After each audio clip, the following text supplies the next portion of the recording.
Oh, holy cow. Hello, hello, hello.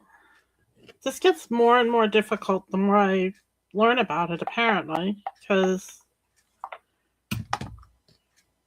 it always seems to be a little bit more difficult each time I do it. So, anywho, how's everybody doing? I hope you're doing well. I truly do. And I hope everybody's having a great day. Oh, I don't even know where I am anymore. How about that? I don't know which phone to use. Nothing. So, how's everybody doing? If there's anybody here. Apparently not. Hello, hello, hello. It's good to see you guys. Hey, Snake. Hello, hello. How are you? I hope you're doing well. I am feeling better. Took a couple of days off for myself and my husband because my husband caught my cold and I had my cold and it was awful. So, yeah. And I just kind of needed a break, if you know what I mean. Sometimes it just gets a little bit much trying to keep up with everything that I try to keep up with, which maybe other people can keep up with it a lot better than I can. Ready for some true crime story time? Oh, good. Thank you. I appreciate that very much. I truly do. Oh, I think it's going to be. Hopefully, it's not going to be a horribly long day. It's been pretty good so far. So, hey, Fancy, how are you? I was going to go live the other night, and then a whole bunch of stuff happened. So I rescheduled it to last night, which I'm glad I did reschedule it. I'm doing well, Fancy. I am. Um, so then last night I didn't do it because I wasn't feeling well still. So, and okay, I'm going to tell you guys. So I went on Wednesday for my first physical therapy appointment on my back. Oh my God. Okay, so I learned even more about my back. I actually have three breaks in my back. I have 4 discs out of place. I have two I have 7 pinched nerves. I have and I'm just like, "Hey Piper, hi love." I can't believe it. Hey Haven. And so yeah, I'm in physical therapy for it, and I'm not going to quit this time because if I quit this time, then my back will never get better, and hopefully it's going to get better. Hopefully. Hey, sweetie pie. Yeah, Haven. Owie. So I'm really glad you're that you know I was referred to Benefice and for pain management because I had no idea my back was that bad. So excuse me. Okay, so for anybody who doesn't know, Haven is my daughter. She's the one with the most amazing little baby in the world. Hey, Jojo.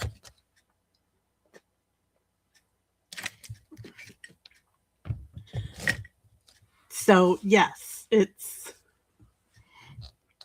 she's awesome.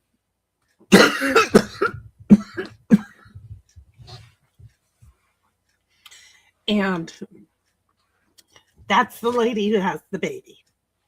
I'm sorry, you guys.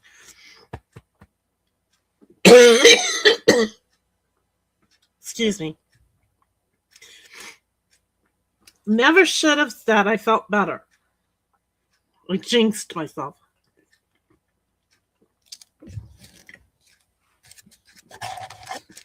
Hey, Daniel Barry.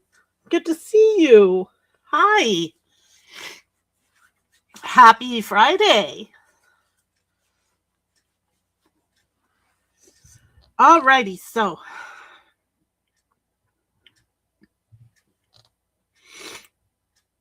hopefully I can read. Ever have one of those days when you're just like, I just don't know whether this is going to work or not. Let me turn the volume down on this some because it's kind of loud. I made it kind of loud though.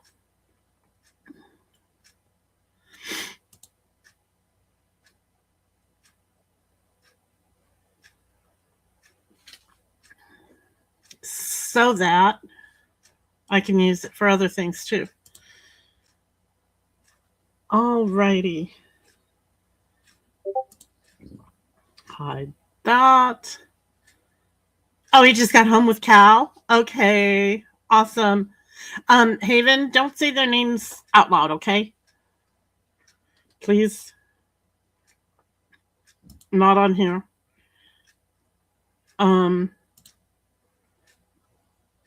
It is not safe here. This is not a safe haven, unfortunately. My daughter is a safe haven, but this isn't. So, anywho, I love you, Haven. I'm not trying to be mean. You know that. You know the issues of this world. He took him to his dad's. Aw, sweet. I'm glad he got to see him. Because of the haters that I have, Haven. They're major haters. So, anywho, there we go. Hey, lucky lady. Hello, hello. Nice to see you. Alrighty, so this book is called Killer Families, True Crime. Murder by dads, moms, kids, and spouses. Murder in the family. Crazy, right? Do I need to turn that down some more, or can you guys hear me okay over it? Because it's really loud for me, but that's because I record it really loud. When I do it, I turn the volume up to 4 times so that I can hear it and so forth. So when I turn it down to half, it's actually at twice. So, alrighty, Deadly Dads UK, True Crime, Sari Fuller, Dads Who Kill UK. Grim Discovery. On the morning of July 16th, 2012, in a countryside recreation area of attractive ancient oak woodland with substantial colonies of orchids and long disused quarry workings, enhanced by tremendous views across Pontusbury, I guess, and the Ree Valley in Shropshire, England, a member of the public spotted a red Land Rover Freelander, which had been reported as missing on the news. He called the police, who came to investigate and began a search among the muddy, overgrown paths for the missing occupants, believed to be a Mr. Sari Fuller and his 3 children.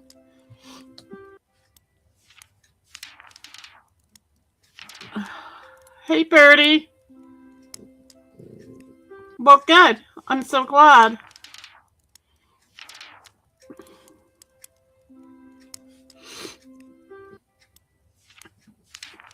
By the edge of a quarry, I'm sorry, I'm holding back coughs. By the edge of a quarry, the police came upon a scene of unimaginable horror. The bodies of 3 children, Samuel, age 12, Rebecca, age 8, and 7-year-old Charlotte Fuller, were found. All 3 children had been stabbed to death. Sam had died from a single deep wound to his neck. Rebecca had died from 5 stab wounds to her chest. Holy criminy. Talk about overkill. And Charlotte had died from 4 chest wounds. Jeez. Samuel and Rebecca also had cuts on their hands, which looked as if they had desperately tried to defend themselves. Okay. I am going to turn this volume down some more because it's very loud to me and it's very distracting. He just woke up. Oh, my baby. Close by the bodies, wedged into a mound of rocks, a 6.5-inch blood-stained hunting knife was found. Oh, 6.5 inches? 17 centimeters for those of you who use the weird stuff in math. There was no immediate sign of their father. The police later found 35-year-old Sari Fuller's body, broken body at the bottom of the 60-foot quarry drop with a fractured skull. Ugh. Why? Why would anybody do this to their kids? These are your babies. God. It was estimated that the bodies had been there for several days before being found by police. What happened exactly will never be known, but one can imagine that for the children, who most probably went into the forest willingly and unsuspecting for fun with their father, endured unimaginable horrors of the kind nightmares are made. Ugh. Sari and Ruth. Sari Fuller was born in the summer of 1977, one of 3 children born to Geraldine and David Fuller in a maternity hospital in the Forest of Dean. His father, David, was a biochemist. As a child, he attended White Cross School in Lindney in the Forest of Dean. It was here that he first met his future wife, Ruth Tocknell, the daughter of artist Ron Tocknell, and his holistic medical wife, Anne. Excuse me. No, Haven, you can always chat. Of course, you can chat. No, don't ever think you can't chat, babe. Never, never, never. That's not what I meant. I just meant names. You can mention people, just names, because we don't want anything happening to little man.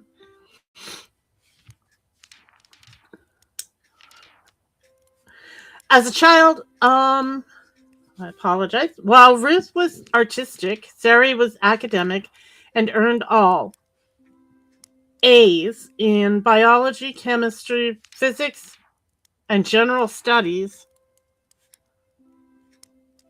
Oh, sometimes it'll block it, Haven.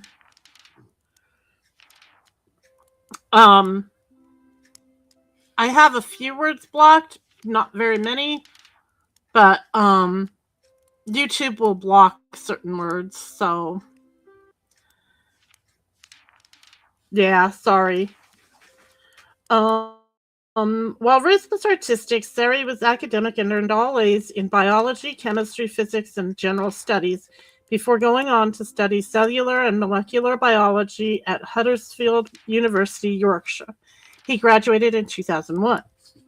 Ruth, deeply in love with Sari, went to live with him in Huddersfield while he studied. Hey, freckle face, my love. Hello, hello, sweetie. They immersed themselves in student life, began drinking heavily, and were frequently violent towards one another. It was in Huddersfield that Ruth gave birth to their son Sam. Shortly after the birth, Sari and Ruth had a violent row due to his possessive attitude towards her. After Sari had punched her a few times, she attempted to phone the police but was stopped from doing so as Sari tried to strangle her with the telephone cord. Oh my God. That's. Oh, he hears my voice and he's staring at the TV. Oh, my baby. I love him so much. Ruth took the baby Sam and returned to live with her parents in Gloucestershire. 18 months later, after he graduated, Sari returned to the Forest of Dean and he and Ruth moved in together in their own home. Why, if he's that... Why do women do this to themselves? Men too. Men will do it too.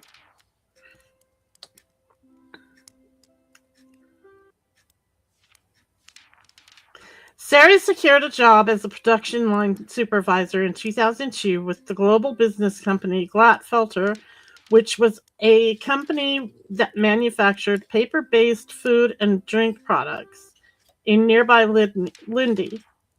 So I'm going to... So like paper plates and cups and stuff like that, I would imagine. At the time, 2 out of every 3 tea bags used in the world was made by the company. Oh, wow. Okay, so it's tea bags as well. Oh, that's interesting. Sari and Ruth had 2 more children. In 2003, Rebecca was born, and in 2005, Charlotte completed the family. The girls were bridesmaids when Sari and Ruth finally tied the knot in August of 2009. That's crazy. Their own kids were at their wedding. Well, you know, I mean, I guess it's not as uncommon as it used to be for that to happen. I feel without doubt that I'm utterly his and he's utterly mine, Ruth wrote on an internet blog she ran. Ooh. That's possessing somebody or being possessed. Not a good look. Photographs from their wedding day show Ruth dressed in a white flowing wedding gown with her arms wrapped around her husband and her head resting on her shoulder while he smiled proudly over her head as their children happily posed with them. When she posted the photos on the internet, Ruth wrote the caption, "My babes." Wow, okay. Outwardly, Sari and Ruth appeared to be a happily married couple, but in various posts online, Ruth, a talented artist, sculptress, and keen belly dancer. Oh, a belly dancer. Interesting. That's a good way to... Hey, Fancy. Oh, you're doing your nails? Nice. Awesome.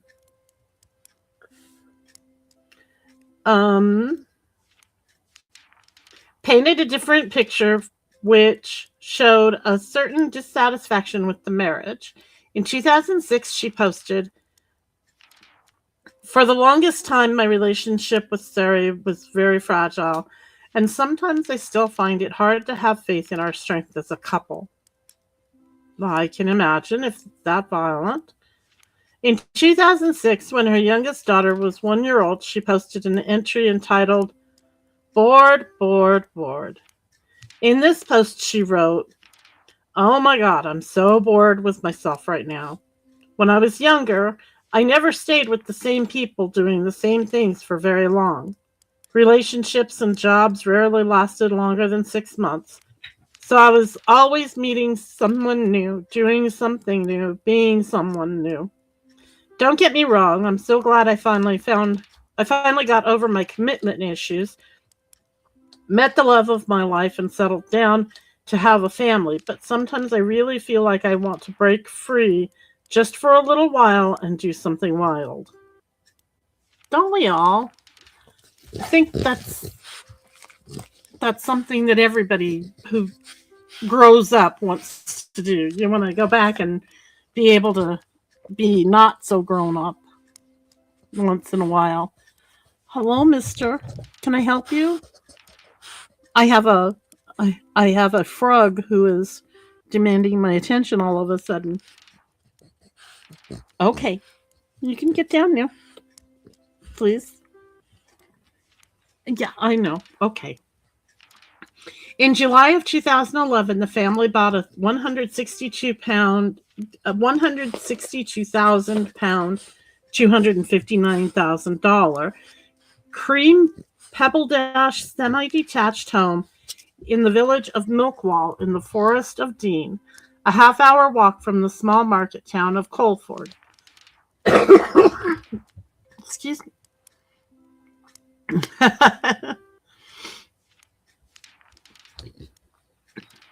Sam, the oldest, was an articulate, intelligent boy who seemed to have inherited his father's scientific mind. He was also known to be a tech head who loved anything to do with video games and gadgets. His aunt, Joanna Ballard, described him as a cheeky chappy. A cheeky chappy, that's cute. A cheeky chappy who was a lot of fun, always had a ready smile, and who proudly filled the role of the protective older brother. The two girls, Rebecca and Charlotte, were more like their mother and enjoyed arts and crafts and dressing up. Rebecca, according to her aunt, was a shy, girly girl who didn't often talk. She'd walk up to you and whisper in your ear if she wanted a drink. Oh, that's cute. I like that. Yes, all of these ladies are internet aunts and grandmas for our little man. He's so cute. Guys, he is just getting cuter and cuter and cuter. The aunt said Charlotte, known affectionately as Charlie, was the opposite. She was confident and a girly girl who loved to dress as a princess, like something out of a Disney movie. She knew she was cute and would use it. Yep. Yeah, he's almost 5 months old. Just a couple more days. Oh my God. Mrs. Chan Wagstaff, head teacher of St. John's Church of England primaries, said Rebecca and Charlotte were absolutely delightful children and a pleasure to have in school. I hate it when people miss them this much, you know? God, it's so unfair.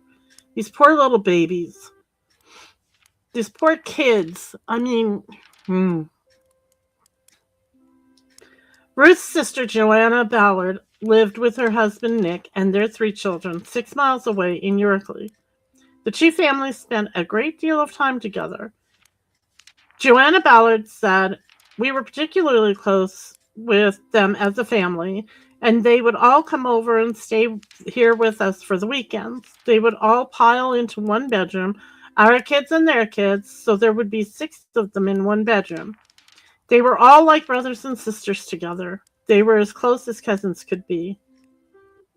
Also living nearby in Blankney, a small village on the eastern edge of the Forest of Dean, were Sary's mother, Geraldine, 64, and his stepfather, Geoffrey Peterham, I think. Ruth's parents, Anne and Ronald Tocknell, also lived nearby on a leafy street in the same town of Lindney that sits on the west bank of the River Severn in Gloucestershire. Oh, he loves sleeping on his side. He even rolls in my lap to sleep on his side. You guys, you have no idea how cute this baby is. Anyway, Ruth, in the family's new home, felt increasingly bored and frustrated as a housewife and mother and decided to embark on an open university humanities course. Sari was not happy with Ruth's decision, partly because he was so possessive. Yeah, how dare she spend time on herself and doing something she enjoys? Good God, save us all. He was also very quiet and rarely instigated conversations, while Ruth was more outgoing and flirtatious. Sari enjoyed being the sole breadwinner and felt insecure by Ruth's need for greater independence. He insisted on driving Ruth to and from her lectures. Of course he did, because that's what a controlling narcissist does.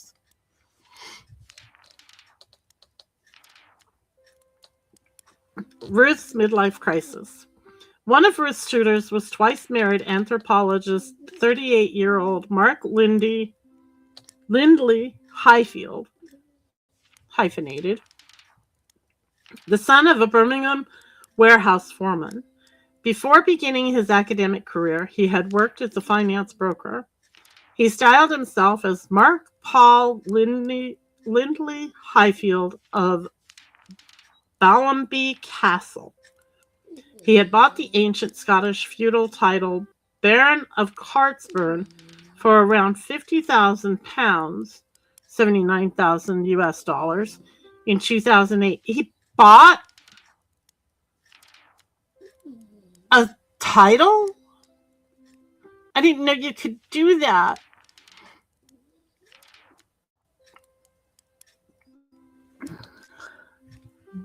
Yeah, he rolls over onto his side, especially his left side. He loves to sleep on his side. I didn't know you could buy a title. I knew you could buy a castle. I mean, people have done it, but I didn't know you could buy a title. Of course, you can also get married in the Scottish castle, can't you, Haven? 2 years later, he sold the title to an Italian genealogist before buying another feudal title, the Lordship of the Manor of Wilmington in Kent.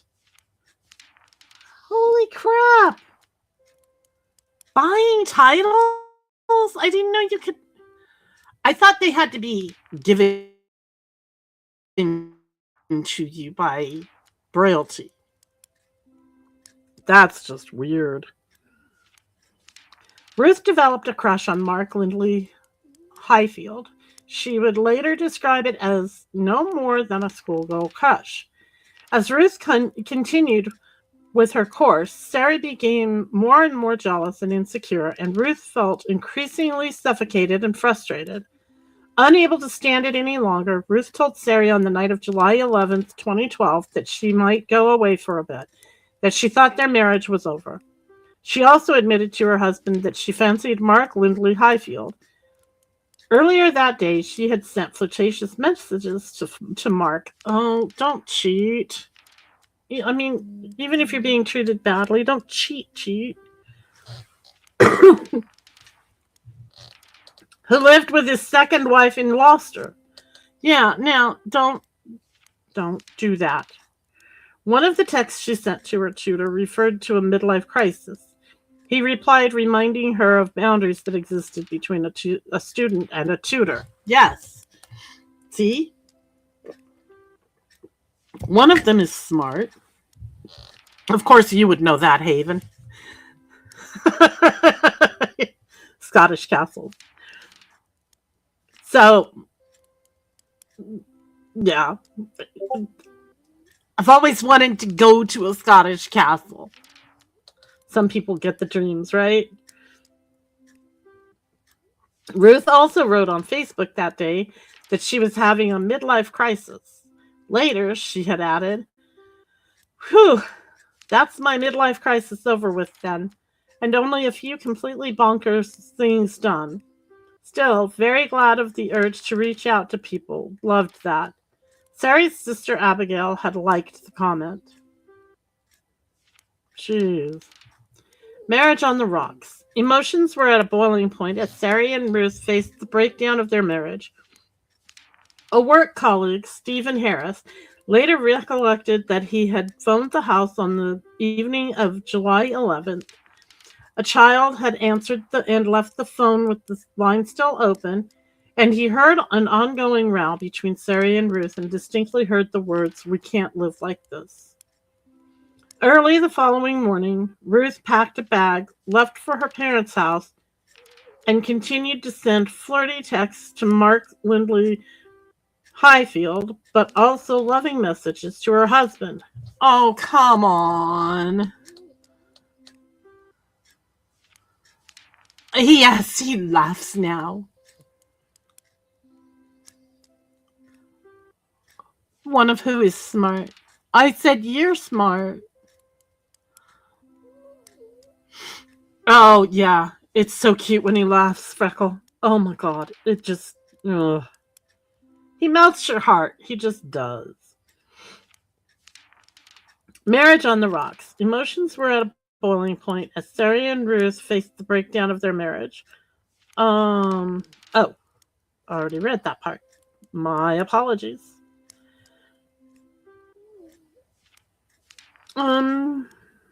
She was sending messages to her husband and to Mark. Later that day, Ruth received a phone call from the children's school asking where the kids were.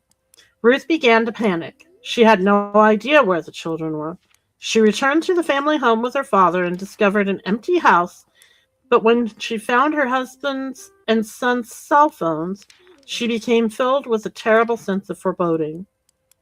Later in the day, she was seen by a neighbor outside the family's home in a distraught state, looking worried and anxious and pacing up and down. The neighbor said, "At first, I thought she was one of the village drunks, but then I recognized her. I thought she might be waiting for someone." Excuse me.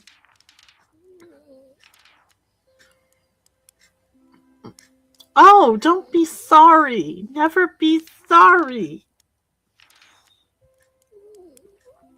Unable to stand the torment of not knowing where her children were, distraught Ruth swallowed a bunch of pills and attempted to kill herself with a kitchen knife, but was prevented from doing so by her father. Ay, ay, ay. Her father called emergency services for assistance and telephoned his wife, Anne, and asked her to join him at the house as they had a big problem. Ruth Fuller was hospitalized in the Gloucester Royal Infirmary.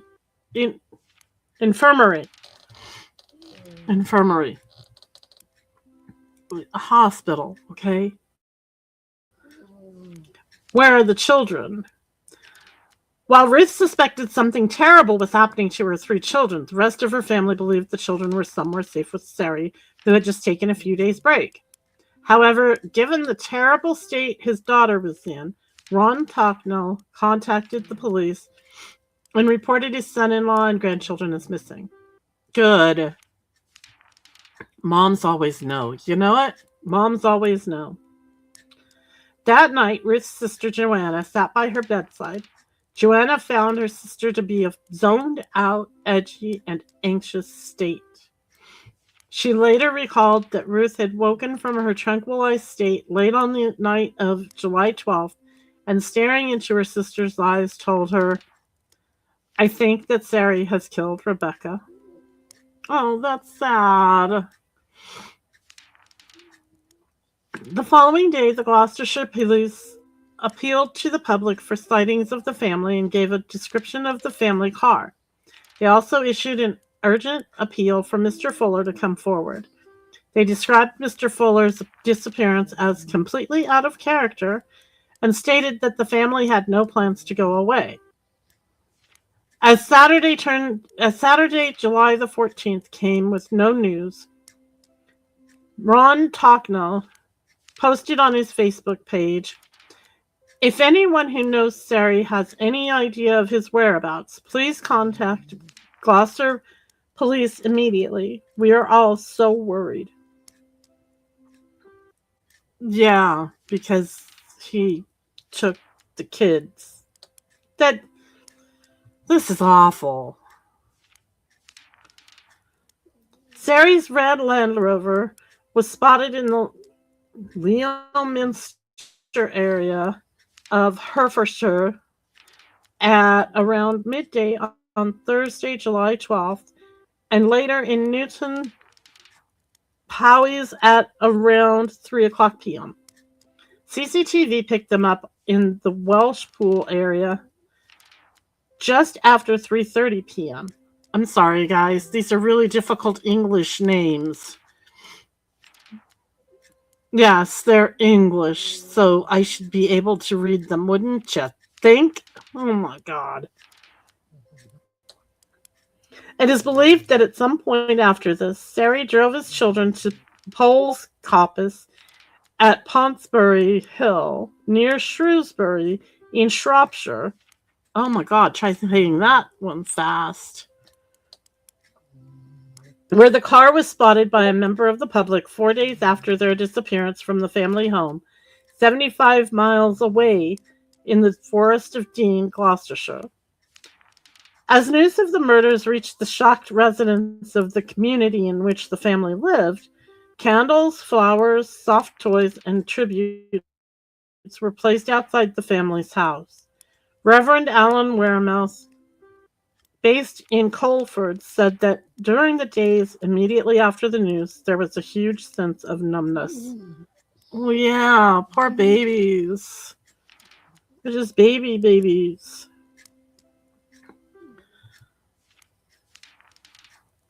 Ruth Fuller, the mother of the 3 children murdered, issued a statement through her family saying that no words could describe her loss and that all she asked was to be left alone to grieve. Oh, this poor lady. All of her kids. All of them. Her father-in-law, David, issued a second statement on behalf of both sides of the family, which said, "The Fuller and Tocknall families are devastated by this tragedy. Sari was a gentle, sensitive, intelligent man, but also a very private one. He loved his children dearly, and they were such a focal point of his life. His relationship with each one of them was one of gentleness, involvement, and attentive nurturing. Sam, Rebecca, and Charlie were such charming individuals brought up in an environment of love. We cannot begin to imagine what was going through the mind of this gentle man to drive him to such tragic actions." But they said he wasn't all that gentle. Those fights got violent, they said. We would ask all to respect our privacy at this time while we try to come to terms with this terrible loss. Why would you lie? I mean, obviously, there is this whole thing of, they were separated for a reason. I don't know. It's weird. We would ask all to respect our privacy at this time while we try to come to terms with this terrible loss. Inquest. A 2-day inquest at Edinburgh House, Wem Coroner's Court, Shropshire. Wow, they got long names for shit. To establish the cause of death of Sari Fuller and his 3 children, heard from friends, relatives, and work colleagues of Sari Fuller. Friends of Mr. Fuller described him as a reserved family man, mild-mannered, softly spoken, a good listener who rarely instigated conversations, and he went walking in the country with colleagues. A work colleague, Alan Norton, said Sari had appeared to be his normal self before he failed to attend work for a night shift on July 12th. Yeah. Hey, Jonathan, happy birthday, boy. Today is Jonathan's birthday. Happy birthday, my love. I didn't notice anything different about him from his usual self, and I didn't notice any changes in his behavior or personality. Excuse me. 1 second. Okay. Hey, Mo. Hello, hello. It's good to see you.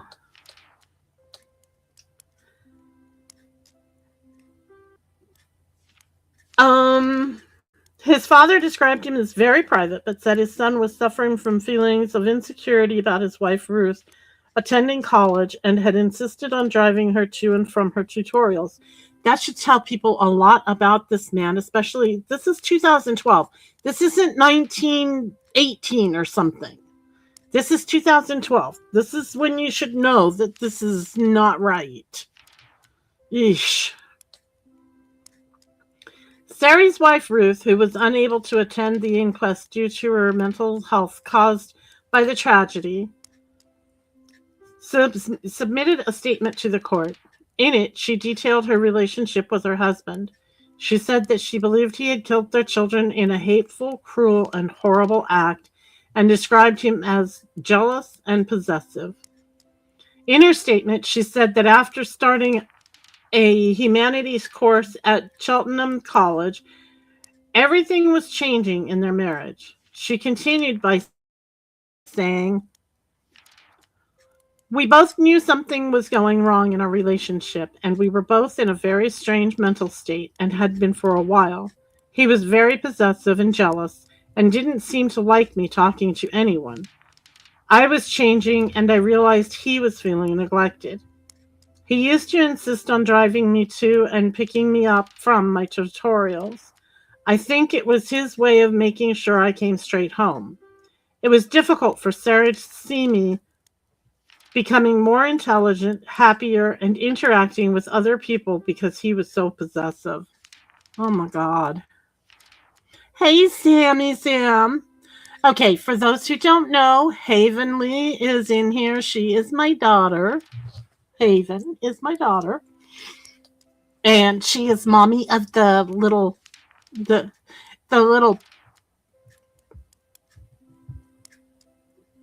love bug that I always talk about. So I can't think of anything good enough for it.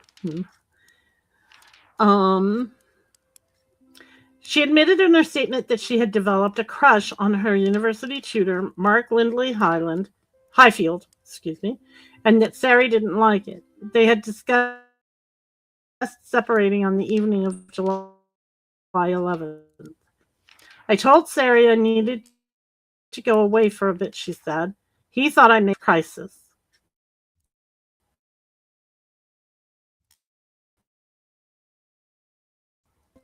Sari then began and took off his wedding ring and started to cry. She added that she had removed her wedding ring months before, as it no longer fit her finger. She recalled that when she discovered the children missing, quote, "My head was completely broken. I didn't know where the children were, and I didn't know what that meant." Mrs. Fuller's father, Ron, described the alarming deterioration in his daughter's mental health when she returned to the family home and discovered her husband had left with her children. Joanna Ballard, Ruth Fuller's sister, told the inquest that Sari Fuller enjoyed being the sole breadwinner of the family and seemed uncomfortable with Ruth wanting anything that wasn't being a mom. She added, They were a very loving couple. There had been a violent incident back when they first got together, but it was a long time ago. It doesn't matter. They're still capable of it. It's so good to see you, Sammy. Joanna Ballard also told the court that her sister had told her that she had a romantic crush on her tutor, Mark Lindley Highfield, but she saw it as a schoolgirl crush and had no intention of taking it anywhere any further, and that there was no suggestion they'd had a relationship. She said they didn't talk in depth about it because she didn't think it was very important. Well, yeah.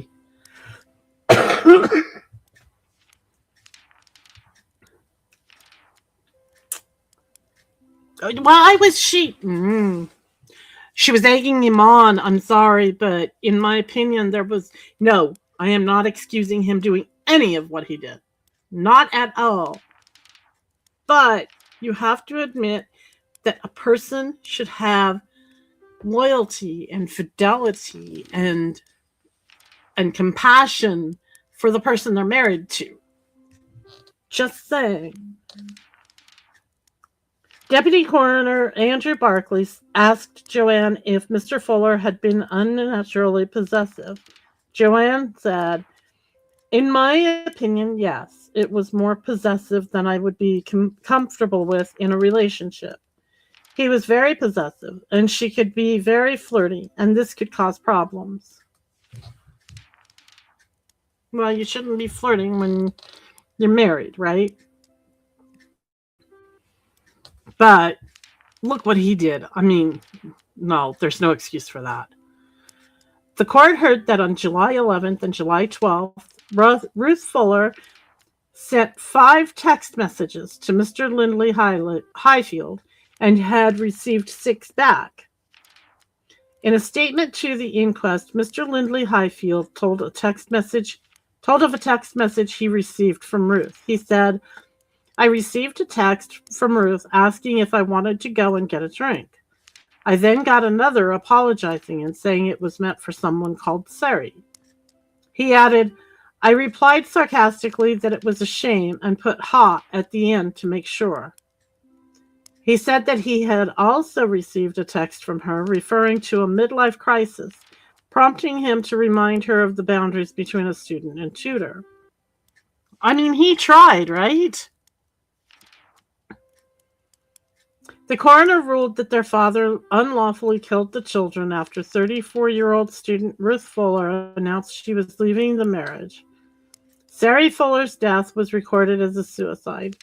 He added that overwhelming evidence had driven him to the inescapable conclusion that Mr. Fuller had acted alone in attacking his children at the disused quarry.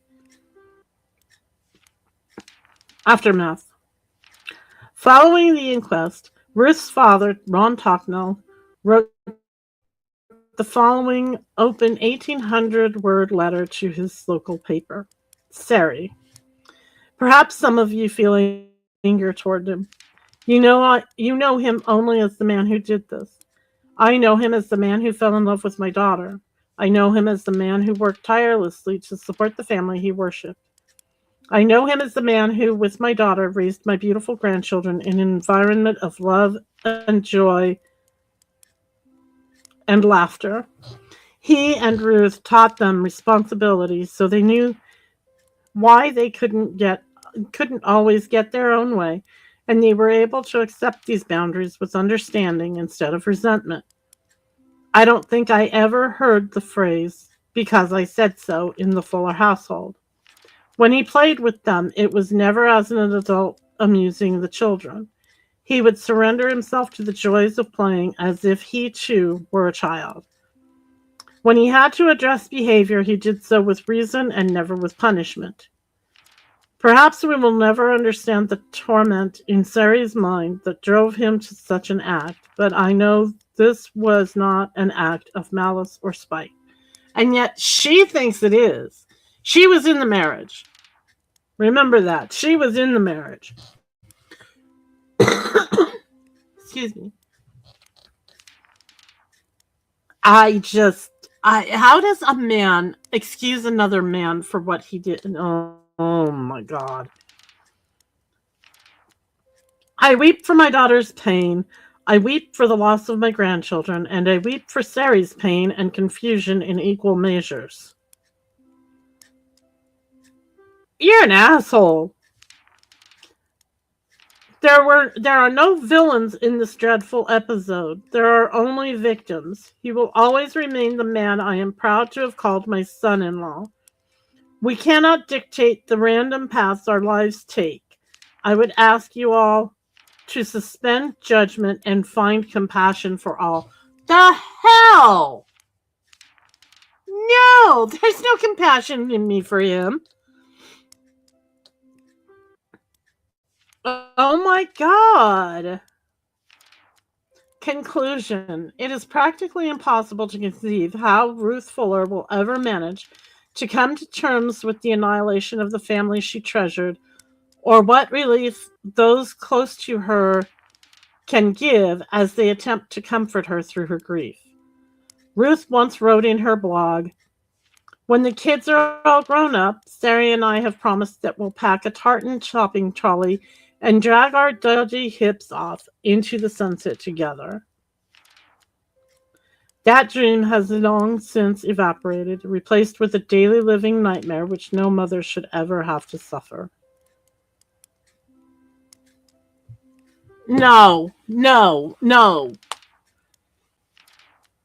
Just, no. Jonathan. Well, I mean, he's a dick. What kind of person, that's the end of that story, but what kind of person kills their children? In women, I consider it mental illness. In men, I consider it their ability to take from the person they no longer love. Because, I don't know. I just can't imagine. It's just incredibly weird to me that anybody can, not just weird, disgusting, gross, evil, all of it, that someone can kill their children, but especially, I mean, he didn't even think about it. She went to her parents' house. They were separated. Maybe she would have come back. Yes, he killed his kids, all three of them.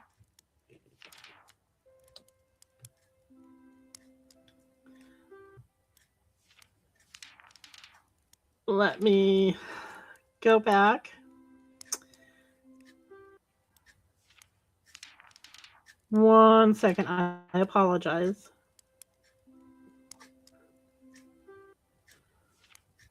So,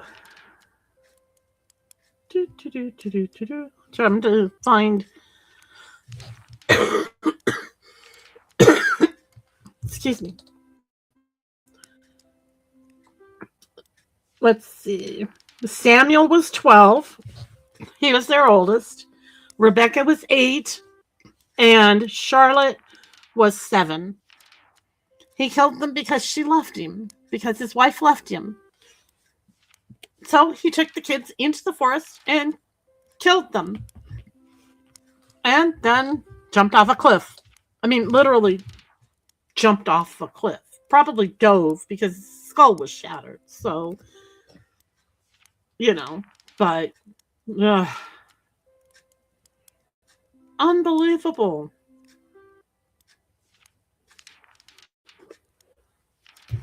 I don't see how anyone has the ability to do something like that. I really don't.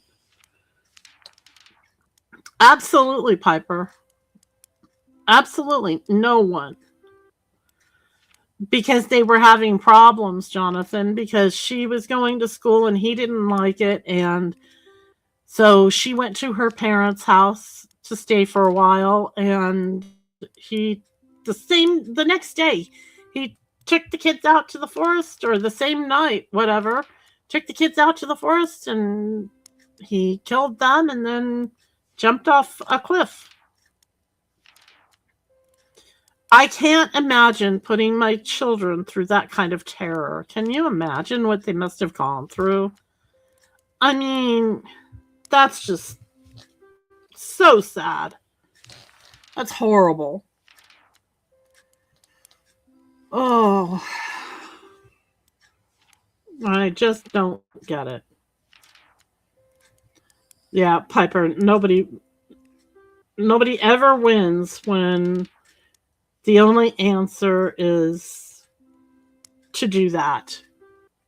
You know, annihilate your family, right? That's just horrible. But okay. Well, you guys, that is the end of that story. I hope you guys, I'm not going to say I hope you enjoyed it, but I hope that it was interesting to you. The next one in that book is Andrea Yates, Moms Who Kill. Yes, it is horrible. It really is. I don't understand it. But, you know. Who wrote it? Um it's in a book that I got off of Amazon. 1 second. Let me find the author's name. The author's name is Sylvia Perini. She's the author of this book that I'm reading right now. So the next one is Andrea Yates, Moms Who Kill. So next time, that's where we'll go. It's horrible, isn't it? That family has been killing families since the beginning of time, literally. Cain and Abel. Thank you very much, you guys, for being here. I truly, truly, truly appreciate you so much. I hope you all have a wonderful rest of your day. And Jonathan, you enjoy the rest of your birthday, mister. I love you guys. Thank you, thank you. Oh, Fancy, you're welcome. Thank you, sweetheart.